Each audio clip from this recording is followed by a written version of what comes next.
হ্যাঁ, ঠিকই ধরেছেন, পুজোর শপিং করতে চলে গিয়েছিলাম শ্যামবাজারের বাজার কলকাতায়। আমি, বোন আর বোনের ছেলেমেয়েরা। তবে এই ভিডিওটি করার উদ্দেশ্য পুজোর শপিংটা নয়, ভিডিওটি করার উদ্দেশ্য আমরা যেখানে খেয়েছি। তো দেখুন, একটুখানি ঘুরে দেখে নেওয়া যাক কী কী শপিং করলাম। তারপর আমরা চলে যাব সেই জায়গাটায়, যে জায়গাটা আমার খুব ভালো লেগেছে। আমরা মোটামুটি শপিং করে ফেলেছি, শপিংটা অনেকটাই হয়ে গেছে। ছেলেমেয়েরা নিজেদের পছন্দ করেই জামা কিনেছে। এই ব্যাগটিও গিফট পেলাম শপিংয়ের জন্যে।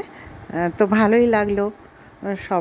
সব কিছু ঘুরে দেখার পর আমরা চলে যাব সেই জায়গাতে, যে জায়গাটা আমি দেখাতে চাইছি।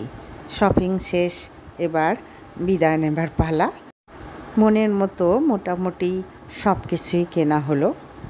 হ্যাঁ, নিজের জন্য তেমন কিছু কেনা হয়নি, ওই ছেলের জন্যেই বেশি কেনা হয়েছে। তারপর যাদেরকে মোটামুটি দেয়া হবে সেগুলোর জন্যে কেনা হয়েছে। যাক, কেনাকাটা করতে ভীষণই ভালোবাসি এবং আশা করছি প্রত্যেকটা মেয়েই কেনাকাটা করতে ভালোবাসে, এটা আমি জানি। তো এই দেখুন, চলে এসেছি এই জায়গাটা, যেটা হচ্ছে ভজহরি মান্না। এখানে আমি দেখেছিলাম ইউটিউব চ্যানেলে যে এখানে একটা থালি পাওয়া যায়, আর এটি হচ্ছে নটি বিনোদিনীর একটা সংগ্রহশালা। তো তার পাশেই ভজহরি মান্নার এই রেস্টুরেন্ট। তো গিয়ে দেখলাম সুন্দর থালি, একটা নিরামিষ থালি, এবং আপনারা যদি এখানে এই আমিষ কিছু নিতে চান তো এক্সট্রাভাবে নিতে পারেন। আমরা দুটো নিরামিষ থালির প্যাকেজ নিয়েছিলাম।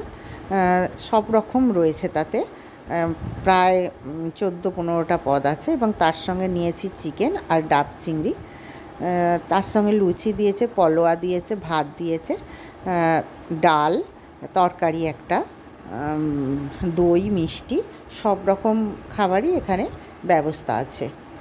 তো দেখলাম যে বেশ সুন্দর পরিবেশে সুন্দর একটা বাঙালিয়ানা আমাদেরকে মুগ্ধ করলো।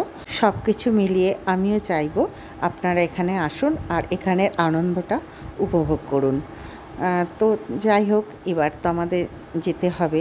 তো চলুন, টাটা। সবাইকে জানাই শুভ